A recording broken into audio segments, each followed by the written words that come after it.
USCHO.com. This is the USCHO Weekend Review podcast from U.S. College Hockey Online at USCHO.com. A look at this weekend in college hockey and a review of the top news of the week. Welcome to USCHO Weekend Review for Monday, March 14th, 2022. I'm Ed Trefzger alongside Jim Connelly and Derek Schooley. This podcast is brought to you by DCU Digital Federal Credit Union. What will DCU mean to you? Find out today by visiting dcu.org. Membership required. It was a pretty exciting quarterfinal, semifinal weekend for the top teams. All of the top 7 won.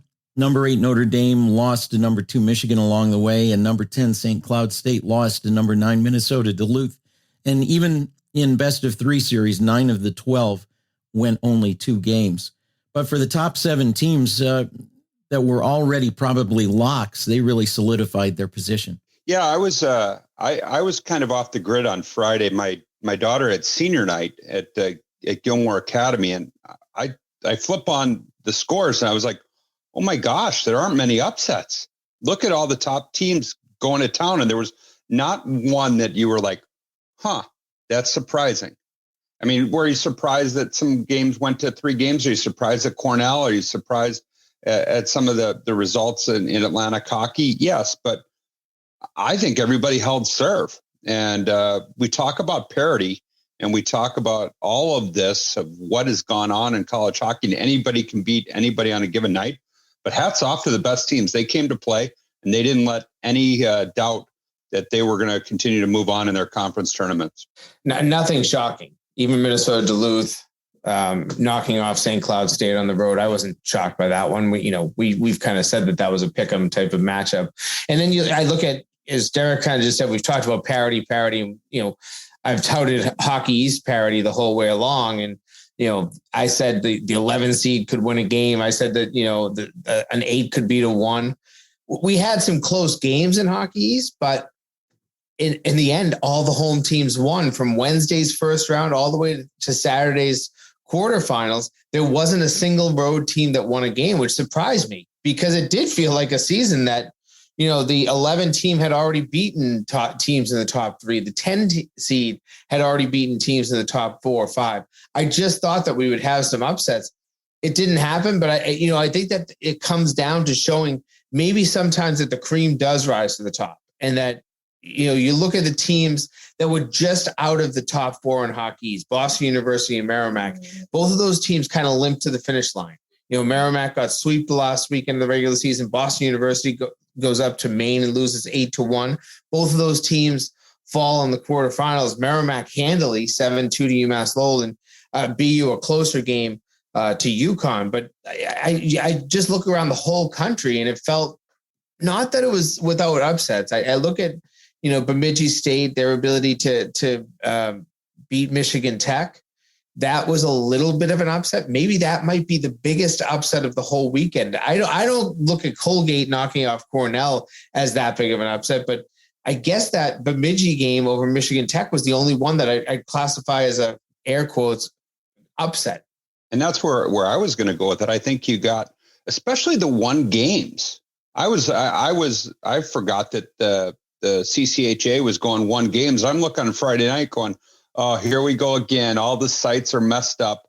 I need college hockey stats back again to find out what's going on in the CCHA. Then I realized it was 1 game again. But you look at that in 1 games, no upsets. And 1 games are usually the ones where people go, oh, the 1 game knockout's really going to kill the top teams. And it didn't.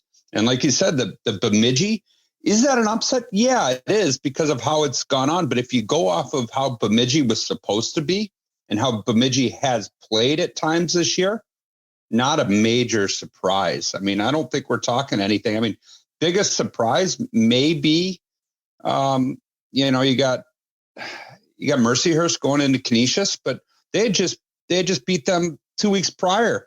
Mercyhurst all of a sudden's on a 6-game unbeaten streak and had beat Canisius at Canisius 2 weeks earlier than that and swept them.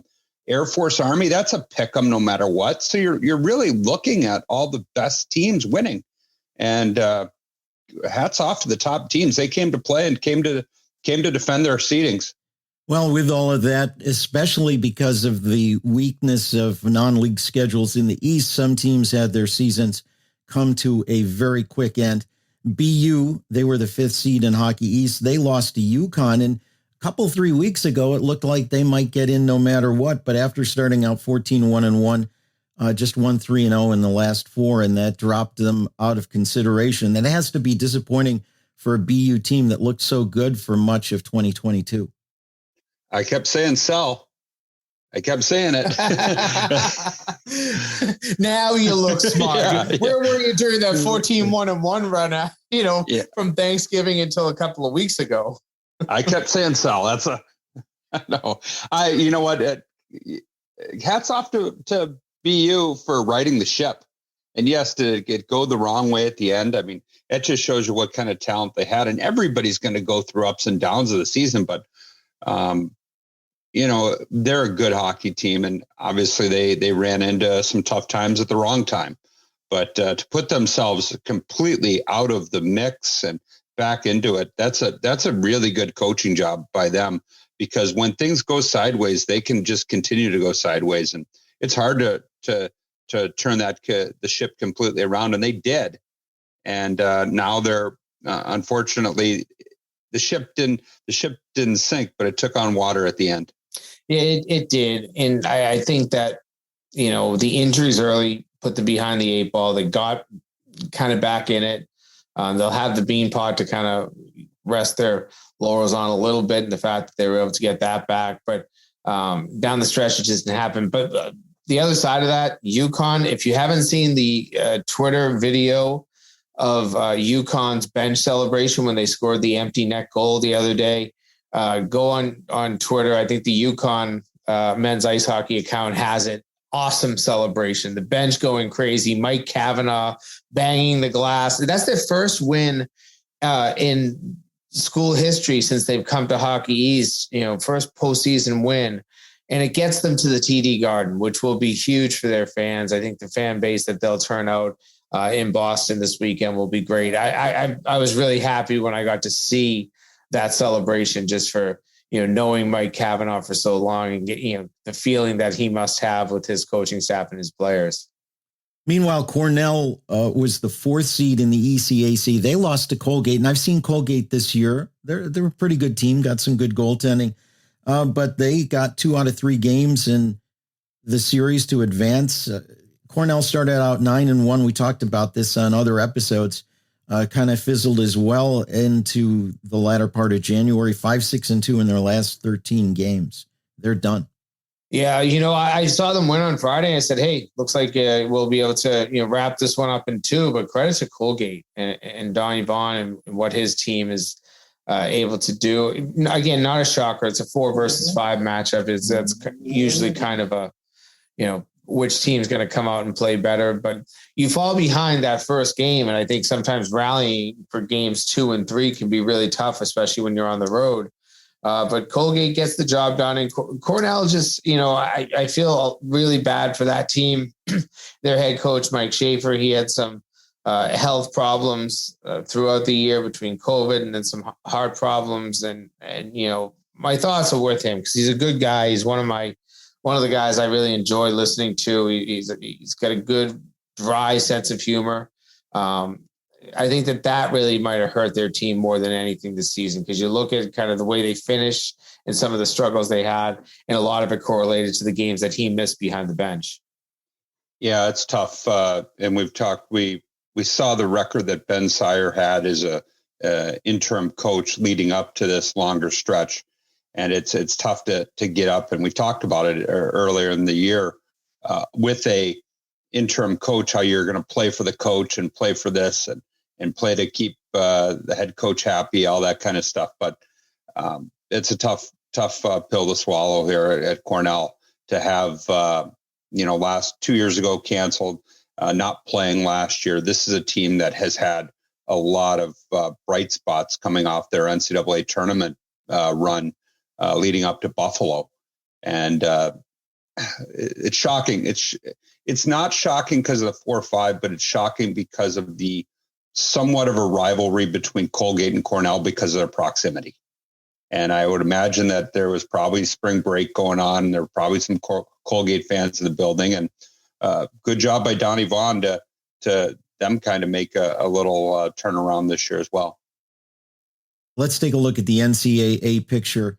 We've calculated all 16,384 possibilities with the remaining teams. And this is what we know. The top 10 in the pairwise right now are all locks. And that means Minnesota State, Michigan, Denver, North Dakota, Minnesota, Western Michigan, Minnesota, Duluth, Quinnipiac, Notre Dame, and St. Cloud State are all in. And Michigan Tech is about 99%, you say, Jim, in. And so, yeah, it's even a little higher than 99%. If I throw a decimal point in that category, I'm pretty sure it probably goes up to 99.8 or something like that. Basically there's only a couple of hundred scenarios this weekend that will keep them out. So they're looking pretty good, but of course they're going to have to watch for those decimal points over the weekend. But there are some teams that need to root for other teams to win their conference tournament who are already up above the bubble. They're going to be rooting for teams like Minnesota State and also Quinnipiac and ECAC. And that's UMass Lowell. UMass also, they need Minnesota State and Quinnipiac to win their titles to be sure to get in. Of course, they can win their way in as well. But any thoughts on those numbers there? That's pretty well cut and dried right now. Well, I think that the biggest one in here is probably Minnesota State. I was running through, and we have a spreadsheet of all 16,384 potential outcomes of the games. And I'm running through every one, and I got down to, so you cut that in half. That's the times that Minnesota State is going to win because it's a 50-50 chance. So I got through about 4,000 to 5,000 of the 8,000 scenarios this morning, and noticed that if Minnesota State wins, I couldn't find a single time that either UMass or UMass Lowell were out.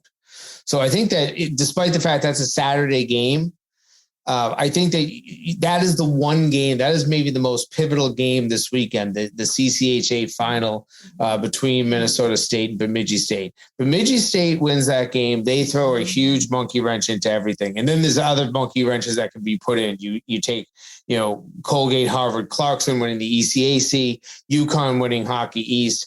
All of those are kind of the little ones that put a lot of peril in. But, I look at UMass Amherst, they control their destiny. If they win on Friday night at Hockey East, they're in. UMass Lowell, if they win, they're 99 point something in. But again, you got to hope that, Minnesota State takes care of business on Saturday. Quinnipiac takes care of business. And then if you're Lowell, you win. You also then need to make sure that if you're facing UConn in the final, you can always take care of business the easiest way and just win the tournament. But I think these are teams that are really darn close to just being able to say we're in the tournament right now. It's just those potentials for upsets. Somebody out there has to be, feeling that, Michigan Tech kind of gave them a little stab in the back this weekend. Because if Michigan Tech had just beat Bemidji, then I think you could say that there's probably 13 teams that we know are in right now. We only know 10 just because of that one outcome. So you sit there and say, boy, it's the odds of all this aligning, or, it's a lot of stars that have to align, but they can. And we've seen it before. That's the type of scenarios that need to be avoided. And Jimmy, I'm going to let you go with the 4,872 and a half different scenarios there are out there, because it's as somebody that's lived it, it's not fun. It's not fun. And you can go down a rabbit hole of the pairwise predictor and everything to try to figure out exactly what we need. And I was telling you guys before the show here, back in 2013, we lost to Connecticut in the quarters, and we were ready our players were ready to sign pro contracts. And somebody called me and said, I still think there's a chance. I put it on Twitter in 2013, and I probably would have got double the responses today because Twitter wasn't as popular then, but I started getting emails with different ways that we could get in. And by Friday at 7 p.m., we were done because you needed the 750 plus results to go your way. Once one goes, that then cuts you down in half. And then once another, goes, I mean, there's one that's always a key when you look at it. And if you don't get that one, you're in some big trouble. And as we look at the teams that are trying to get in, Hockey East is the one that's fascinating. It looks like right now they could go anywhere from 1 to 3 teams. You could see UMass Lowell, Northeastern get in. And of course, UConn, if they win, they get in. But you might only see one team. And Jim, this is, like Derek said, we'll know a whole lot more even after one game on Friday, early semifinals in some of these. But going into Saturday, it still may be pretty loosey-goosey there. I ran all the numbers this morning and still found options to get 4 teams in from Hockey East.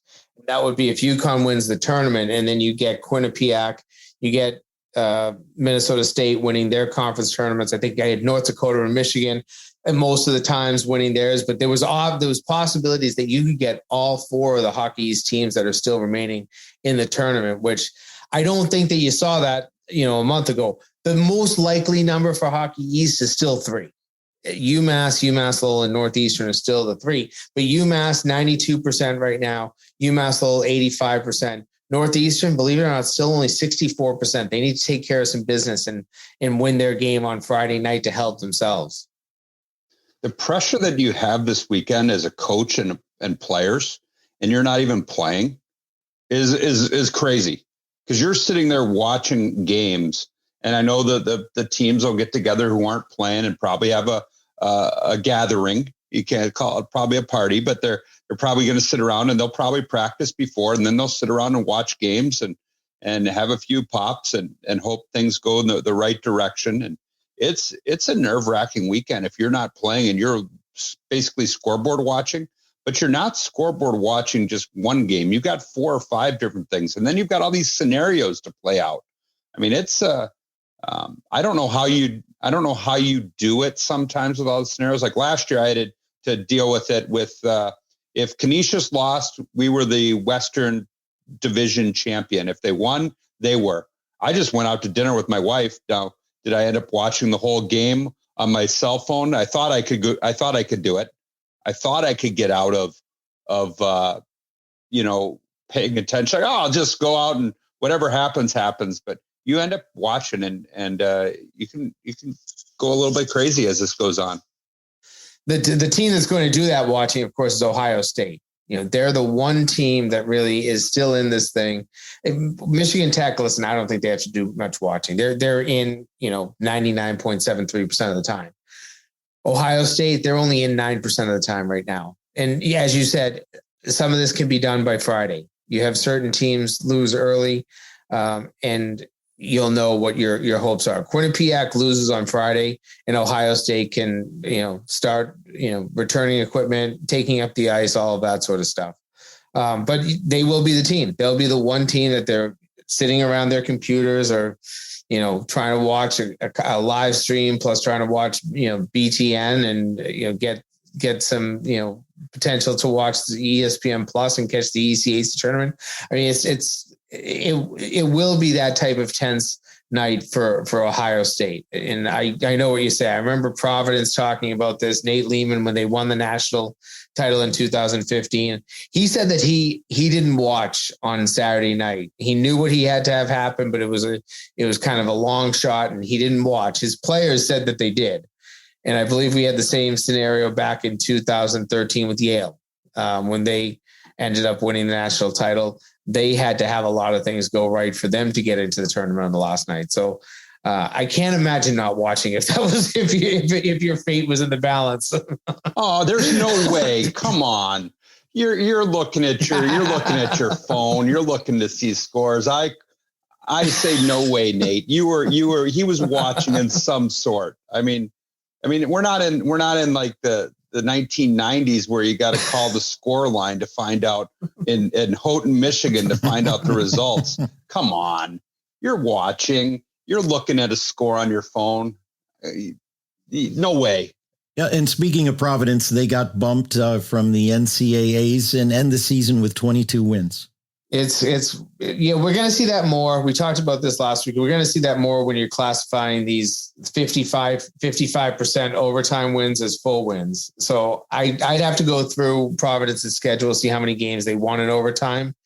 And let's turn those into ties for the all intents and purposes, what the record shows, because the fact of the matter is you weren't credited with a full win in those games. I hope, we've said it a million times, I hope going forward, teams start getting full credit for those wins. Then their records will look a little bit more reflective of what their actual season was. Rule change year. I mean, we don't even need to touch that right now. We've got so much going on, but that's going to be a time where postseason, maybe our postseason call, are we going to see some rule changes? That'll be a big topic of conversation from the Frozen Four on. We'll hear a lot of that. Do you get full credit? Is it still going to be 55-45? Are we going to get rid of 3-on-3? We can go a whole bunch of different ways moving forward. So we'll see how that plays out. Yeah, maybe we'll get to talk to some folks about that a little bit in Boston on one of our 4 live podcasts there. Lastly, everyone else still in the mix for the playoffs has to win to get in.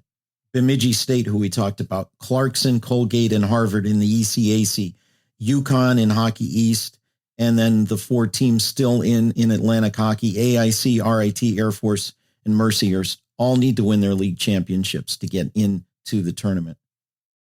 Bemidji, the only one that only needs to win 1 game. The other ones need to get 2. So we're a little bit further along with the Beavers. It's only 1 game. They were there. They beat Wisconsin. They know what it takes. Veteran team. I think they took, if I remember correctly, UMass. They gave UMass a little bit all they can handle last year. I mean, the only difference is Zach Driscoll. He's wearing a different color green this year. So it will be interesting to see. But don't count out the Beavers. Yeah, Bill, a team that's built for the postseason. Sometimes you hear that expression every now and again. And there's a certain teams that I always reference as built for the postseason. They seem to always play their best hockey once they know that a loss and their jerseys are turned in. But hey, I'm going to throw out a number there. We said 16,384 by 8 p.m. ish on Friday. Let's say 8:30, and barring overtimes or double overtimes or triple overtimes in the early games, we'll be down to just about 2,000 scenarios. So it's so much more manageable once you know the results of those first 4 games on Friday.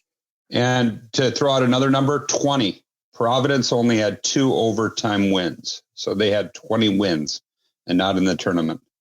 Well, there you go. That shows you how tight things are in not just Hockey East, but college hockey overall.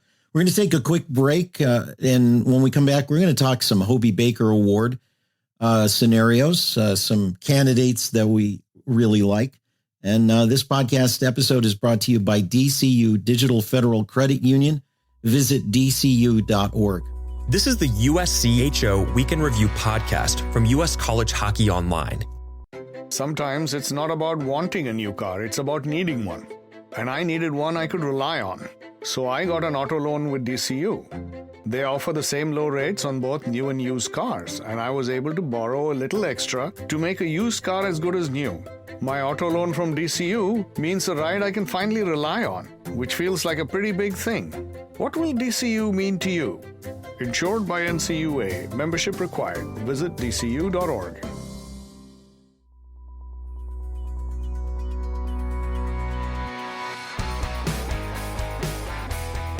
Okay, we're back with Weekend Review. Let's talk about the Hobey Baker Award.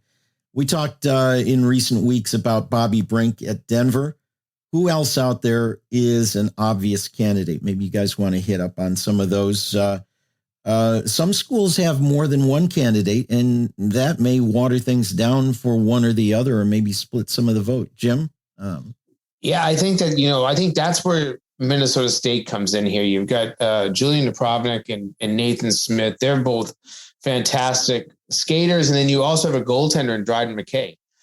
I don't remember, Ed, you're probably better of a historian. I don't remember 3 top 10 finalists from the same school. I can remember a couple of years where we had 2, but I've never remembered 3. That would be quite unprecedented. But I do feel that is the reason that you might only see 1, because of the fact that there's, you kind of have to push one as a school.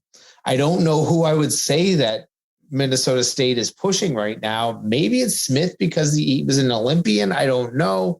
Napravnik, great player as well. Dryden McKay has been fantastic for all 4 of his seasons there. But it's really, I mean, this is a very good team, number 1 team in the country, number 1 team currently in the pairwise. I mean, I could justify all 3 of these players being in the top 10 with both their offensive ability, and then for McKay with phenomenal goaltending numbers, particularly down the last 2 months of the season. And I was going to say that you stole my thunder a little bit. I think you're going to see a lot of people get some recognition for the Hobey Baker that were in the Olympics. Because I think that brought a little bit more notoriety to some people. I've talked to 2 voters that are really, really high on Nathan Smith because of their performance, where they wouldn't have seen him as much. Because of his performance in the Olympics, where they wouldn't have seen their team as much during the season. So I think you're going to see you're going to go, how did that guy get in? How did he play in the Olympics? And I think that's, whether it's right or wrong, it brought some much needed attention to college hockey. I think you're going to see that. And I think, you're going to see that with Berniers. We're probably going to see that with Owen Power too, a little bit. Are they going to get there? I don't know, but people that watched it are still going to dive in because of their performance in the Olympics. Interesting to see Sanderson be an all-league member in the NCHC when he's only really played half the games. Something to think about there as well. And what about Michigan? You mentioned Matty Beniers and Owen Power. Kent Johnson, also a great season. Brendan Brisson, what about his prospects in all of this? Yeah, this is another one where you have some good players. Now, I think when you actually look at because of the Olympics and how many games were missed, as I was looking at numbers last night and today, instead of kind of looking at just straight up points, because one thing that's not telling a story, I've been looking at points per game, and the 2 guys that stand out in terms of points per game are Johnson and Beniers. They're both about 1.2 points a game. Brisson's down. Powers, listen, he's not always about points. His defensive play is fantastic. He's one of the best skaters I think I've watched this year in college hockey. But again, who cannibalizes who? You're not going to have 4 of those guys in. You're not going to have even 3 of those guys in my opinion. Do you even get 2? It might just be 1. If I had to pick one, I'd probably put Matty Beniers in there because of his performance this year at Michigan. And I thought he had a really good Olympics as well. No, I agree with you. And that's the thing, like coaches, because coaches and teams always push people for their all league awards too. And you think about that. You think about if you're going to, if I really push this guy, is it going to hurt this guy? Or do I not put this guy? Because the coaches and SIDs nominate the players for it. Do I not put him on the ballot because of this scenario? And it really becomes, people look at points a lot. They're going to look at points. And if I'm an SID, and you made a great point there, Jimmy, if I'm an SID, I'm pushing their points per game average to counteract. And you're even throwing on and we all get them. We're going to start getting them soon. If you're a voter, you're going to get them. We all get the emails pushing their guys. You're going to put their Olympic stats. You're going to put even the World Juniors. If they've had a good game or 2 when they played in the World Juniors, you're going to get those stats. You're going to get a little bit of everything to try to push people in that direction this year. And we've only mentioned Western teams. What about some Eastern teams? You talk Olympics. Jack McMahon at BC, 33 points, 19 goals in 24 games. He was out with injury and also the Olympics, so a shortened season. Bobby Trevino from UMass, he was the MVP of the Frozen Four last year. 18 goals, 27 assists, 45 points this season, 3 game-winning goals for him. Those are a couple of guys that should be in the conversation, I think. Yeah, I think Trevino is a slam dunk. I think he'll be in the top 10. McBain, a little bit more difficult. You have to really boil that down to points per game. He only played 24 games this year. But when he was on the ice, he was dominant. In Boston College, had a chance. When he was not there, Boston College, that's when they struggled. You go through their 12-game winless streak. The guy that was missing, there were many guys that were missing for many of those games, but Jack McBain was missing during that streak. He got injured at the Dartmouth tournament, and then didn't come back until after the Beanpot, after coming back from the Olympics. And you look at BC down the stretch, a great win against Boston University at home, and then a sweep of UMass, then a good win against New Hampshire. And then they took Northeastern right down to the last second the other night in the Hockey's quarterfinals. And he was a big part of every one of those games. I can't remember the exact numbers, but I want to say it was like 7 goals in those 5 games. He stands out, but he might get ignored because of the fact that he only played 24 games. That's a lot of missed games. 14 games is a lot to miss. But I think that he deserves a spot. The one thing that I really think could hurt him, he wasn't first team All Hockey East. That's a big deal. And we had the one year where Grabowski and Cody Wido were both battling it out. Cody Wido was, Grabowski had, I believe he was player of the year, and Cody Wido from us had 31 goals and didn't get it, and Grabowski did as a final 10. I'm going to throw one more name out there, and then I'm going to ask Ed a question. Ethan Frank from Western Michigan, amongst the nation's leaders in goals. I'm not being a homer or a mark for my alma mater. It's hard to argue with goals, and a team that's been in the top 5 pretty much most of the year. That's my one that I'm going to throw out here. Now I'm going to ask Ed, who's the Atlantic hockey candidate that always is? There's always one that pops in the top 10. There's always the one that you go, yep, he's in there. There's been obviously Eric Ian was in the final 3. Is there one that pulls one of these 2 other people out? Because I haven't seen it with the parity this year. You would have talked maybe Billick last year at Army with all the goals he scored, but I'm going to ask you, Ed. You've seen everybody.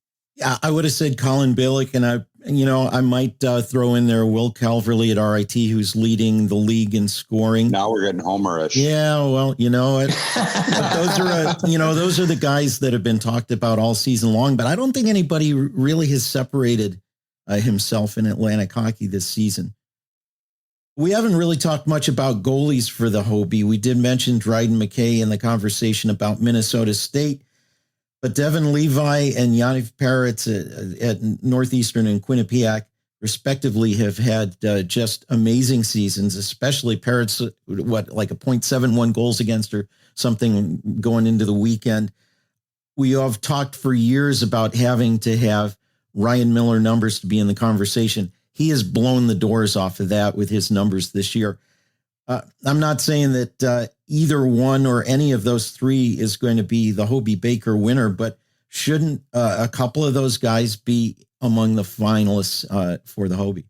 I think you'll see 1 or 2. I think once again, you might be pulling votes from people. People may say, I can't vote for this many goalies. And then you're going to see somebody pulling a vote from this guy, because you do have Levy, you got Peretz, you got Levi, you got McKay. You're not going to vote for all 3 of those goalies. So who you vote for may be different than who I vote for and who Jimmy votes for. So I think you're going to see them pull a little bit from each, and you probably will see, I'd say 1 for sure, maybe 2 in the top 10. I see maybe 2, and I think there's a possibility of 3. And I guess the big question becomes, how much do you value the longevity of a goalie? Because you have 2 rookies in Peretz and Levi, and their numbers are phenomenal. A .954 save percentage for Levi, a .952 for Peretz, a 1.47 goals against for Levi, a .89. I know you said .71, Ed. He didn't have a good week. He gave up 4 whole goals this weekend, so he's jumped up to a .89. But then you have Dryden McKay in there, and he's dead in the middle of that. He's a .933 save percentage, so not as solid as he used to be, but he has a 1.28. And then let's go to shutouts. Peretz 11, Levi 10, Dryden McKay 9. Dryden McKay now holds the all-time shutout record in the NCAA for a career. I have no problem if when this top 10 comes out on Thursday, you have those three goalies in it. They're all deserving. And I look at this as a down year for scoring, a down year for great performances offensively. I don't mind putting three goalies in my top 10. I'm gonna add something, go completely away from this because I know this is the last topic that Ed was going to cover. This is going to be a so much easier weekend for the selection committee than we had to deal with last year. I really hope that obviously last year we had to deal with COVID and we had to deal with picking teams right off of our own thought process. We had to talk to people, and I really think that we're going to see a really good bracket this year because it's done by the numbers. I thought we did a good job last year, our committee, but I think this year they're going to have it right down. They're going to nail it. But the biggest problem you're going to see is the lack of Eastern teams. So don't be surprised when you see a few that are outside their band, their band that their 4 band or their 3 band. They're in different places for attendance purposes because attendance will have to be driven a little bit. So I think they're going to nail it, but I think it's going to be a little bit more challenging than strictly by the numbers that they've had to do before. They may have to move some people around, but it's not going to be as hard as it was last year. And I imagine there's not going to be any COVID issues either. So that'll save half the problems. When we talk about locating teams in regionals, it seems to me that Allentown may be the one that's toughest. Albany and Worcester, it seems like you might try to get Eastern teams in there. Do you put Minnesota State and Albany and put the Atlantic hockey winner against them? Although the Atlantic hockey winner may not be the 16th seed, they may be 15th or 15th or 16th is what it's going to be. Actually, AIC could even go as high as 14th. So that could give some flexibility if the Yellow Jackets win it. But do you try to put the Eastern teams in those two regions? And, you're going to have Denver and Loveland because they're the host. That's going to be interesting to see how that gets juggled. Well, you have a max right now of 6 Eastern teams, either 4 from Hockey East and 1 from Atlantic Hockey and ECAC, or 3 from Hockey East, 2 from ECAC, 1 from Atlantic. But let's not forget, there's a possibility that our Atlantic representative could be a Western representative. It could be Air Force still. True. So at that point, you almost have to leave them out in Loveland, and find a way. You might not end up with your true 116 bracket integrity, but Denver versus Air Force out in Loveland, I think that is, totally justifiable. Then again, I don't really worry about the attendance in Loveland. The only place that I'm really, really, really, really concerned about attendance, and I'm talking about you might not see 1,500 fans there any day, is definitely Allentown. And those are big questions. I think that could be a big stretch there, depending on where if Denver wins the NCHC and there are 2, you could see that. But you're going to want to take care of the number 1 seed. If Minnesota State ends up being the 1 seed, you're going to want to make sure that they don't. Is it fair to give them the big? If Ohio State does sneak in, is it fair to give Ohio State to the Mavericks? I don't know. And I think that's where it's going to be. Where the challenge is going to be is Allentown is considered a Western regional, one of the 2 Westerns. I don't even know the name but it's not really West. And we struggle with this with the committee when we're picking sites. And if you look in future sites, they are more geographical fit. This one, we didn't have the bids that we needed. We didn't have the people that wanted to host. So that's why Allentown is considered one of the 2 Western sites. So you may end up seeing Michigan or Minnesota State in Allentown or Albany. What would really do well there, though, in Allentown? Penn State, Princeton. I mean, that was some of the questions that we had. You're going to have to put a big name in there. You're going to have to put a big name that draws. Michigan, North Dakota. If you want to get a little bit, because Denver's going to go out there, and they're going to do well. Loveland is going to do well, no matter what. So to get that, you might have to bring North Dakota to Allentown and figure that out band. Wherever you put North Dakota, there will be a whole bunch of green-clad fans in the stands. So that may be the answer. Good luck. Because they travel better than anybody. Yeah. I mean, they'll be, as soon as it's announced, they'll be starting the caravan from Grand Forks to Allentown or wherever. And they'll show up in full force. So maybe that's it. Well, it's going to be an exciting weekend. Jim always calls it the best weekend of college hockey when the conference tournaments are happening and the finals and the conference champions happen. And we see things slowly unfold and then rather quickly unfold. And by late on Saturday, when there may be one or two games still going on, there will be a handful of scenarios left, and everybody will be rooting for the team that gets them in on the bubble. And we look forward to seeing that. We'll talk about that next Monday. But for now, that's it for this edition of Weekend Review.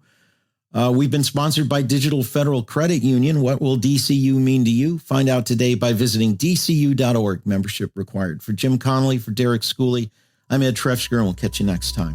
This has been the USCHO Weekend Review Podcast, a production of U.S. College Hockey Online. Visit uscho.com/podcasts to listen or subscribe.